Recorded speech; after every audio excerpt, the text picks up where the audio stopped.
Hello guys. तो आज हम कॉम्पेंसेटेड और अनकॉम्पेंसेटेड डिमांड ग्राफ्स के बारे में बात करेंगे और साथ ही साथ मार्शलियन डिमांड फंक्शन और हिक्सियन डिमांड फंक्शन के बारे में बात करेंगे। ठीक है, ये जो कॉम्पेंसेटेड डिमांड ग्राफ है इसे हिक्सियन भी बोलते हैं और अनकॉम्पेंसेटेड को मार्शलियन, ऑर्डिनरी और वॉलरेशियन ये सब नाम से जाना जाता है। ये सब बात की बात है, उससे पहले मैं कुछ बातें तुमको बता देना चाहता हूँ। इसके बाद अगर हम इसके टॉपिक के बारे में पढ़ेंगे तो ज़्यादा समझ में आएगा क्योंकि इंपॉर्टेंट है। ठीक है, तो वो ये सब मैं बताना चाहता हूँ ये सब ध्यान से सुनो, उसके बाद हम टॉपिक में जाएंगे। ठीक है, देखो भाई, जो बातें तुमको मैं बताने वाला था यहाँ पे वो बातें बताने वाला हूँ, ध्यान से सुनो। ठीक है, पहले तो डिमांड ग्राफ्स का मतलब क्या है, डिमांड ग्राफ्स हमें क्यों चाहिए, डिमांड ग्राफ्स इस दुनिया में नहीं होता तो क्या होता, दुनिया कोई विनाश हो जाता क्या ऐसा क्यों चाहिए, क्यों डिमांड ग्राफ्स हमें, डिमांड ग्राफ्स हमें क्या बताते हैं? सिंपल सी बात है, कोई मतलब कोई भयंकर सा कोई चीज़ नहीं बताता, सिंपल सी बात बताते हैं कि प्राइस में चेंज आने से क्वांटिटी में क्या चेंज आता है। मतलब सिंपल सी कोई भी मैं ऐसे डिमांड ग्राफ्स कोई मेजरमेंट लिया बगैर मतलब ऐसे ही मैं डिमांड ग्राफ्स अगर बना दूँ, इस डिमांड ग्राफ को मैं ऐसे ही बना दिया। ठीक है, इस डिमांड ग्राफ को मैंने ऐसे ही बना दिया। ठीक है, तो ऐसे ही बना दिया हुआ जो डिमांड ग्राफ्स है इसका ये रिलेशन का डायरेक्शन बताते हैं। मतलब प्राइस है ये, अगर प्राइस है ये क्वांटिटी है तो ये डायरेक्शन बताते हैं कि प्राइस अगर तुम नीचे लाओगे तो डिमांड आगे जाएगा, डिमांड आगे जाएगा। मतलब प्राइस कम करोगे तो डिमांड ज़्यादा होगा, ये डायरेक्शन बताते हैं। लेकिन यहाँ पे बात हो रहा है कि अपने पास दो दो डिमांड ग्राफ्स इस वीडियो में हम बात करेंगे। कॉम्पनसेटेड जिसको क्या कहते हैं हम हिक्सियन, अनकॉम्पनसेटेड जिसको हम क्या कहते हैं क्या कहते हैं इसको मार्शलियन। ठीक है, लेकिन क्यों है अपने पास दो दो डिमांड ग्राफ्स? मैंने तेरे को क्या बताया, डिमांड ग्राफ्स का ये कहना है कि प्राइस कम होने से क्वांटिटी कितना क्या होता है, मतलब प्राइस में चेंज आने से क्वांटिटी में क्या चेंज आएगा, ये डिमांड ग्राफ्स का कहना है। डिमांड ग्राफ से हमें ये पता चल रहा है। अपने पास दो दो डिमांड ग्राफ्स है, इसका मतलब एक ही है। दो दो डिमांड ग्राफ्स का मतलब क्या है, एक ही है। एक तो है हिक्सियन, हिक्सियन है, और एक तो है मार्शलियन, एक तो है मार्शलियन। क्यों है? क्योंकि हिक्स का कहना है प्राइस में अगर तुम चेंज लाओगे, प्राइस में अगर तुम चेंज लाओगे मतलब मान के चलो कि प्राइस में अगर तुम कमी लाओगे, प्राइस में अगर तुम कमी लाओगे तो डिमांड में मेरे मेरे मानो हिक्स ने बोला मेरा मानो डिमांड में इतना चेंज आएगा। मार्शल ने बोला नहीं, प्राइस में तुम चेंज लाना चाहते हो, हाँ लाना चाहता हूँ, तो मेरा मानो प्राइस में अगर तुम इतना ही चेंज लाओगे, मतलब जितना हिक्स को तूने बोला था कि प्राइस में भाई मैं इतना चेंज लाने वाला हूँ, प्राइस में इतना घटाने वाला हूँ, तो उसी चीज़ को तू मार्शल को बोला, मार्शल भाई मैं प्राइस में इतना चेंज, इतना मैं प्राइस को घटाने वाला हूँ। तो मार्शल ने बोला मेरा मानो प्राइस में अगर तुम उतना चेंज लाओगे तो डिमांड में इतना चेंज होगा। मतलब मान के चल कि प्राइस तुम घटाने वाले हो, तो तूने बोला भाई हिक्स मैं प्राइस कम करने वाला हूँ इतना, तो डिमांड में कितना चेंज जाएगा? तो हिक्स ने बोला भाई इतना चेंज जाएगा। तो मार्शल को बोला मार्शल भाई मैं प्राइस इतना कमाना, इतना मतलब घटाना चाहता हूँ, तो डिमांड में कितना चेंज जाएगा? बोला इतना चेंज जाएगा। तो प्राइस में चेंज आने से, प्राइस कम होने से क्वांटिटी में कितना चेंज जाएगा, इसी चीज़ को दोनों का अलग अलग कहना है। तो इसका मतलब तो दोनों के लिए अलग अलग डिमांड ग्राफ बनने ही वाला है, क्योंकि एक डिमांड ग्राफ तो एक ही चेंज को दिखा सकता है। किसी एक डिमांड ग्राफ से तू एक ही चेंज को दिखा सकता है कि प्राइस में चेंज आने से इतना चेंज आएगा, लेकिन दोनों का उसी चीज़ को अलग कहना है। एक का कहना है कि प्राइस में चेंज होने से इतना चेंज आएगा, किसी और का कहना है, किसी दूसरा का कहना है कि प्राइस में चेंज होने से इतना चेंज आएगा। मतलब प्राइस में चेंज आने से क्वांटिटी में जो चेंज आता है दोनों के हिसाब से वो अलग अलग है। अगर उसी चीज़ को तू अलग अलग से बोलेगा तो तेरे को दो दो डिमांड ग्राफ्स मिलना तो तय है। तो इसीलिए अपने अपने को दो दो डिमांड ग्राफ स्टडी करना पड़ता है। क्यों? प्राइस में चेंज आने से दोनों का अलग अलग कहना है कि क्वांटिटी में इतना इतना चेंज आएगा। इसी चीज़ के बारे में विस्तार से आराम से बात करेंगे, सब कुछ समझ में आएगा तेरे को। ठीक है, लेकिन यहाँ पे मैं ये बताना चाहता हूँ कि दोनों के अलग अलग अलग डिमांड ग्राफ्स इसीलिए हैं क्योंकि दोनों का कहना है कि प्राइस में चेंज आने से क्वांटिटी में अलग अलग चेंज आता है। कोई कहता है कि प्राइस में चेंज आने से क्वांटिटी में इतना चेंज आएगा, किसी का कहना है नहीं प्राइस में चेंज आने से क्वांटिटी में इतना चेंज आएगा, इतना यहाँ तक आ जाएगा क्वांटिटी।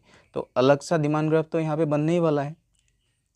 ठीक है, अलग सा डिमांड ग्राफ तो अगर यहाँ पे किसी का कहना है कि इतना चेंज आएगा, किसी का कहना है कि इतना चेंज आएगा, किसी का कहना है कि इतना चेंज आएगा, तो दो दो डिमांड ग्राफ्स तो अपने को मिलने ही वाला है। तो इसीलिए दो दो डिमांड ग्राफ्स हमें इस वीडियो में स्टडी करना पड़ेगा। ठीक है, अब आएंगे हम फंक्शन के बारे में बात करेंगे कि डिमांड फंक्शन क्या होता है, डिमांड फंक्शन के बारे में क्यों पढ़ेंगे हम। ठीक है, देखो भाई, डिमांड फंक्शन बताने से पहले मुझे थोड़ा सा कुछ बताने देते रहो। फंक्शन हमें क्यों चाहिए, फंक्शन का मतलब क्या है? अरे ये तो यही तो बादशाह है, फंक्शन ही तो बादशाह है यहाँ पे। फंक्शन ही तो चाहिए हमें, फंक्शन ही चाहिए हमें भाई, फंक्शन बहुत ज़रूरी है यहाँ पे। तो देख, ये मान के चल, ये अपना F X is equal to X कोई फंक्शन है। तो इसमें अगर मैं एक्स का वैल्यू पुट करूँ तो हम मुझे क्या मिलेगा, एफ एक्स, जिसका एफ एक्स का मतलब है वाई, ठीक है, एफ एक्स का मतलब है वाई। तो मैं अगर फंक्शन एक्स का वैल्यू पुट करूँ तो मुझे वाई का वैल्यू यहाँ पे मिल जाएगा। एक्स और वाई अगर बराबर हैं, Y is equal to X है अगर, तो अगर मैं एक्स का वैल्यू पुट करूँ तो वाई का वैल्यू भी मुझे मिल जाएगा, बराबर है दोनों। और मैं एक्स का वैल्यू पुट करूँ और मुझे वाई का वैल्यू मिलेगा। तो दोनों को अगर मैं यहाँ पे एक्स यहाँ पे वाई ले लूँ तो यहाँ पर x2 है, यहाँ पे y2 है, यहाँ पे x4 है, यहाँ पे y4 है। तो ये वाला पॉइंट हो गया, ये वाला पॉइंट हो गया, तो ऐसे कुछ लाइन मुझे मिल गया। तो फंक्शन से ही तो हमें कर्व्स मिलते हैं, फंक्शन होगा तभी तो हमें कर्व्स मिलेगा। तो मैं कहना क्या चाहता हूँ, मैं ये कहना चाहता हूँ कि हमें डिमांड कर्व्स मिलने के लिए डिमांड फंक्शन चाहिए। पहले डिमांड फंक्शन ला, उसके बाद तेरे को मैं डिमांड कर्व्स देता हूँ, ठीक है। पहले फंक्शन तो ला भाई। तो अपने को डिमांड ग्राफ्स, पहले डिमांड ग्राफ्स हमें मिलने के लिए फंक्शन चाहिए, इसीलिए हमें डिमांड फंक्शन चाहिए। तो मैंने तेरे को क्या बोला कि मार्शल के हिसाब से डिमांड ग्राफ्स अलग होता है, हिक्स के हिसाब से डिमांड ग्राफ अलग होता है। अगर दोनों के हिसाब से डिमांड ग्राफ अलग अलग होता है, इसका मतलब दोनों का डिमांड फंक्शन भी अलग अलग होगा, दोनों का डिमांड फंक्शन भी अलग अलग होगा। हिक्स के लिए डिमांड फंक्शन अलग होगा, मार्शल के लिए डिमांड फंक्शन अलग होगा, क्योंकि दोनों का कहना है प्राइस में चेंज आने से क्वांटिटी में अलग अलग चेंज आएगा। ये वाला था ना, प्राइस में चेंज आने से क्वांटिटी में अलग अलग चेंज आता था, यहाँ तक। किसी का कहना है ये, किसी का कहना है ये, तो दो दो डिमांड ग्राफ हमें मिलता था। तो इसीलिए दोनों के लिए डिमांड, ये वाला जो डिमांड ग्राफ है हमें कहाँ से मिला, डिमांड फंक्शन से मिला। दोनों डिमांड ग्राफ्स हमें यहाँ पे कहाँ से मिला, यहाँ पे दोनों डिमांड ग्राफ्स कहाँ से मिला, हमें दो दो फंक्शन हमें मिला था, दो फंक्शन से हमें वो दो डिमांड ग्राफ्स मिला। तो अपने को डिमांड फंक्शन चाहिए डिमांड ग्राफ्स निकालने के लिए, इसलिए हमें हिक्सियन डिमांड फंक्शन चाहिए हिक्सियन डिमांड ग्राफ निकालने के लिए, मार्शलियन डिमांड फंक्शन चाहिए हमें मार्शलियन डिमांड ग्राफ निकालने के लिए, ठीक है। थोड़ा सा और सुन ले डिमांड फंक्शन के बारे में, ठीक है। डिमांड फंक्शन हो, असल फंक्शन फंक्शन चिल्ला रहा हूँ, ये सब तुझे पता चल गया।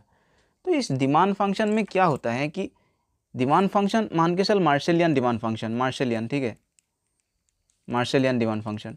तो मार्शलियन डिमांड फंक्शन फॉर एक्स मान के चल, फॉर एक्स, एक्स वाला, फॉर, क्या मुसीबत है, फॉर ये जो एक्स कमोडिटी है इसके लिए,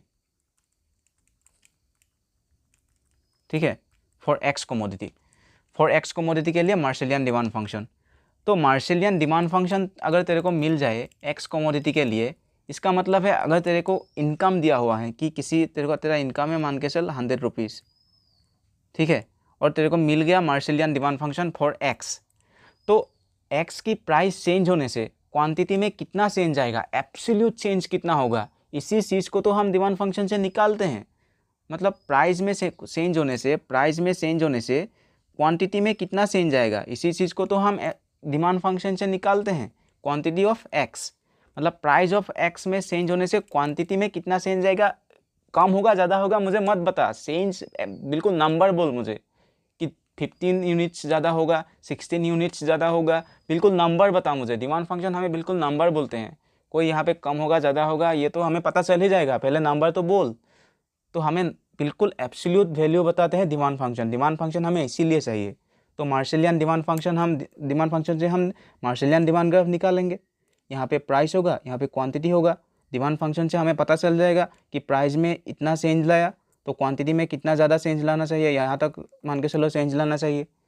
तो ऐसे हमें चेंज, प्राइस में कमी होने से या ज़्यादा होने से क्वांटिटी में कितना चेंज लाना चाहिए, ये अगर हमें पता चल जाए तो ये वाला पॉइंट हमें मिल गया। तो ऐसे ही तो हमने ये डिमांड ग्राफ बनाया है यहाँ पे, ठीक है, ऐसे ही तो हमने बनाया है ये डिमांड ग्राफ। तो मैं ये बताना चाहता हूँ तेरे को कि डिमांड फंक्शन हमें इसीलिए चाहिए कि प्राइस में चेंज होने से क्वांटिटी में बिल्कुल एब्सोल्यूट वैल्यू, प्राइस में 2 रुपया प्राइस में कमी हुआ तो क्वांटिटी में कितना यूनिट्स ज़्यादा तू क्वांटिटी खरीदेगा, मुझे ये बता। तो इस चीज़ को निकालने के लिए अपने को चाहिए डिमांड फंक्शन, और इसी चीज़ से हम डिमांड कर्व हमें मिलते हैं, ठीक है। तो मैंने तुझे बता दिया कि प्राइस में चेंज होने से क्वांटिटी में कितना चेंज आएगा, इसी चीज़ को हम डिमांड फंक्शन से पता करते हैं। लेकिन प्राइस में चेंज होने से असल में उसके पीछे पीछे होता क्या है, प्राइस में चेंज होने से इसके पीछे पीछे होता क्या है, तो इसी चीज़ को हमें पता होना बहुत ज़रूरी है। इस चीज़ को हम पहले देख लेते हैं। इसके बाद साथ ही साथ तुझे ये भी पता चल जाएगा कि हिक्स के लिए डिमांड ग्राफ, हिक्स के लिए डिमांड ग्राफ हिक्स के लिए क्यों अलग होता है और मार्शल के लिए क्यों अलग होता है। साथ ही साथ ये भी पता चल जाएगा, मतलब आने वाले जो क्लिप होगा उसमें तुझे क्या क्या पता चलेगा कि प्राइस चेंज होने से उसके पीछे पीछे होता क्या है। किसी चीज़ का प्राइस कम हो गया तो तू ज़्यादा क्यों खरीदने लगता है, उसमें उसके पीछे क्या होता है ये पता चलेगा। साथ ही साथ पता चलेगा कि हिक्स का डिमांड ग्राफ और मार्शल का डिमांड ग्राफ, दोनों का डिमांड ग्राफ्स क्यों अलग अलग होते हैं, दोनों का डिमांड ग्राफ्स क्यों अलग अलग होते हैं ये भी पता चल जाएगा। और ये तो तुझे पता चल ही गया कि मार्शल और हिक्स का डिमांड ग्राफ्स का स्लोप अलग अलग होता है। स्लोप का मतलब क्या है, स्लोप का मतलब ही है, स्लोप के बारे में डिटेल में बताऊंगा। मुझे तो बताना कि अगर चाहिए तो कमेंट्स में बताना कि स्लोप के बारे में कोई वीडियो बना दे, तो आराम से बनाऊंगा। तो यहाँ पे देख ही रहा है कि ये वाला डिमांड ग्राफ मान के चल हिक्स का है, हिक्स का है, और ये वाला डिमांड ग्राफ मान के चल मार्शल का है। तो दोनों डिमांड ग्राफ का स्लोप अलग अलग है, पता ही चल रहा है। मतलब दोनों डिमांड ग्राफ का स्लोप अलग अलग है का मतलब क्या है, इसका मतलब ये है कि same amount of price change होने से, मतलब ये देख, प्राइस तो सेम ही चेंज हुआ ना, प्राइस तो सेम ही चेंज हुआ दोनों डिमांड ग्राफ में, लेकिन क्वांटिटी दोनों में अलग अलग चेंज हुआ। ये ब्लू वाला डिमांड ग्राफ में इतना क्वांटिटी चेंज हुआ, तो ये वाले डिमांड ग्राफ में इतना क्वांटिटी चेंज हुआ। मतलब same level of price change होने से अलग अलग क्वांटिटी चेंज हो रहा है। इसका मतलब है दोनों डिमांड ग्राफ्स का स्लोप अलग अलग है, ठीक है। तो स्लोप के बारे में और भी डिटेल में बताऊंगा, अगर तेरे को चाहिए तो कमेंट्स में बताना, ठीक है। अब अगले वाले जो क्लिप है उसमें तेरे को क्या सीखने को मिलेगा कि प्राइस चेंज होने से, मतलब मान के चल प्राइस कम होने से उसके पीछे पीछे तो क्यों उसकी चीज़ को ज़्यादा खरीदने लगता है, उसके पीछे पीछे क्या इफेक्ट्स जो होते हैं काम करते हैं, ये तो तेरे को सीखने को मिलेगा। उसके बाद ये भी पता चलेगा कि डिमांड ग्राफ्स दोनों की, हिक्स और मार्शल की, क्यों अलग अलग होते हैं, ठीक है। उसके बाद हम पढ़ेंगे कि डिमांड फंक्शन कैसे डिराइव करेंगे। मार्शल का डिमांड फंक्शन फॉर एक्स, मतलब प्राइस चेंज होने से एक्स कितना ज़्यादा खरीदेगा, ये जो फंक्शन होगा एक्स के लिए वो कैसे निकालेंगे। हिक्स का डिमांड फंक्शन कैसे निकालेंगे, ये सब कुछ सीखेंगे इसके बाद। लेकिन ये सब जानना बहुत ज़रूरी है, ऐसे आके कोई भी कुछ भी ये अनकम्पनसेटेड डिमांड ग्राफ का डेफिनेशन, ये कॉम्पनसेटेड का डेफिनेशन, ये सब बता के कुछ नहीं होने वाला, ठीक है। ये सब बता के कुछ नहीं होने वाला, पहले ये सब सीख लो, उसके बाद सब मक्खन हो जाएंगे, आराम से सीखोगे, ठीक है। All the best.